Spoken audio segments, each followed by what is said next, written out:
सोचिए, सिर्फ एक हफ्ते में दुनिया कितनी बदल सकती है। ये हफ्ता तो कुछ ऐसा ही था। नए नेता भी मिले, कई ऐतिहासिक पहले काम हुए, और तो और हमारी पृथ्वी को एक नया चांद तक मिल गया। तो चलिए अगले कुछ मिनटों में इन सभी बड़ी और दिलचस्प घटनाओं को एक साथ जोड़कर देखते हैं। ठीक है, तो सबसे पहले बात करते हैं ग्लोबल स्टेज की, यानी दुनिया भर में क्या हुआ। इस हफ्ते लीडरशिप और देशों के बीच रिश्तों में बड़े दिलचस्प मोड़ आए। दुनिया के कई देशों में सत्ता में बड़े बदलाव हुए, और ये बदलाव आने वाले वक्त की राजनीति की एक नई दिशा तय कर सकते हैं। और ये सिर्फ कुछ नाम नहीं है, ये अपने आप में बड़े बदलाव के संकेत हैं। देखिए, भारत के सुप्रीम कोर्ट को नया चीफ जस्टिस मिला, तो वहीं चर्च ऑफ इंग्लैंड ने तो 1400 साल का इतिहास ही बदल दिया, पहली बार एक महिला को अपना प्रमुख बनाकर। जाहिर है, इन फैसलों का असर आने वाले कई सालों तक देखने को मिलेगा।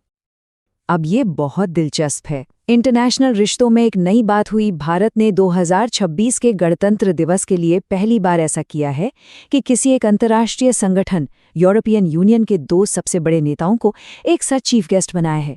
ये भारत और यूरोप के बीच जो रिश्ते गहरे हो रहे ना, उसका एक बहुत बड़ा सिग्नल है। और बड़ी संगठनों की बात चल ही रही है, तो दक्षिण पूर्व एशिया का जो पावरफुल ग्रुप है आसियान, उसने भी इस हफ्ते एक बड़ा कदम उठाया है। तिमोर लेस्ते के जुड़ने से आसियान में अब 11 सदस्य हो गए हैं। मतलब इस इलाके की पॉलिटिक्स अब और भी जरूरी हो गई है। खैर, ये तो हुई देशों की बात। इस हफ्ते सिर्फ गठबंधनों की ही नहीं, बल्कि कुछ कमाल के लोगों के काम को भी दुनिया ने सराहा। तो चलिए अब नजर डालते हैं उन लोगों पर जिनके काम का असर पूरी दुनिया पर पड़ा। और अचीवमेंट्स की रेंज देखिए, कितनी अलग अलग है। एक तरफ तो बेलारूस और जॉर्जिया के एक्टिविस्ट्स को डेमोक्रेसी के लिए लड़ने पर यूरोप का सबसे बड़ा सखारोव प्राइज मिला, तो वहीं दूसरी तरफ क्रिकेट के मैदान के बादशाह जेम्स एंडरसन को नाइटहुड का सम्मान दिया गया। मतलब ह्यूमन राइट्स से लेकर स्पोर्ट्स तक हर जगह उत्कृष्टता को सम्मान मिला। तो कुल मिलाकर देखें तो इस हफ्ते सम्मान का कैनवस बहुत बड़ा था। पॉलिटिक्स, स्पोर्ट्स और साइंस, सब कुछ। और इसी में एक और ख़ास बात हुई जब ब्रिक्स ने कश्मीरी साइंटिस्ट डॉक्टर शब्बीर हसन को अवार्ड दिया। ये दिखाता है कि इंडियन टैलेंट की पहचान दुनिया भर में हो रही है। अच्छा, तो इंसानों की उपलब्धियों से अब थोड़ा ऊपर उठते हैं और सीधे ब्रह्मांड पर नजर डालते हैं, क्योंकि इस हफ्ते हमारी अपनी धरती को लेकर एक ऐसी खोज हुई है जो सच में हैरान कर देगी।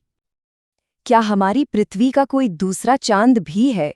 सुनने में बिल्कुल किसी साइंस फिक्शन फिल्म जैसा लगता है ना? पर इस हफ्ते साइंटिस्ट्स ने इसका एक बहुत ही चौंकाने वाला जवाब दिया है। हाँ, ये सच है। नासा ने 2025 PN7 नाम के एक एस्टेरॉइड को ऑफिशियली धरती का क्वाजी मून यानी अर्धचंद्रमा डिक्लेयर कर दिया है। लेकिन इसका मतलब क्या है? क्या अब हमारे आसमान में सच में 2 चांद दिखेंगे? तो ये एक तरह का खगोलीय डांस है जो बहुत ही दिलचस्प है। खैर, अंतरिक्ष की इस बड़ी खबर के बाद अब वापस धरती पर लौटते हैं, जहां हमारे प्लैनेट की सेहत से जुड़ी एक बहुत अच्छी खबर आई है। ग्लोबल फॉरेस्ट रिसोर्स असेसमेंट की नई रिपोर्ट आई है, और उसके मुताबिक भारत अब फॉरेस्ट एरिया के मामले में दुनिया में 10वें से 9वें नंबर पर आ गया है। ये पर्यावरण के लिए एक अच्छी जीत है। और इसी के साथ अब देश के अंदर क्या कुछ बदला, उस पर भी एक नज़र डाल लेते हैं। इस हफ्ते देश में एडमिनिस्ट्रेशन से लेकर हेल्थ सेक्टर तक कई अहम बदलाव हुए।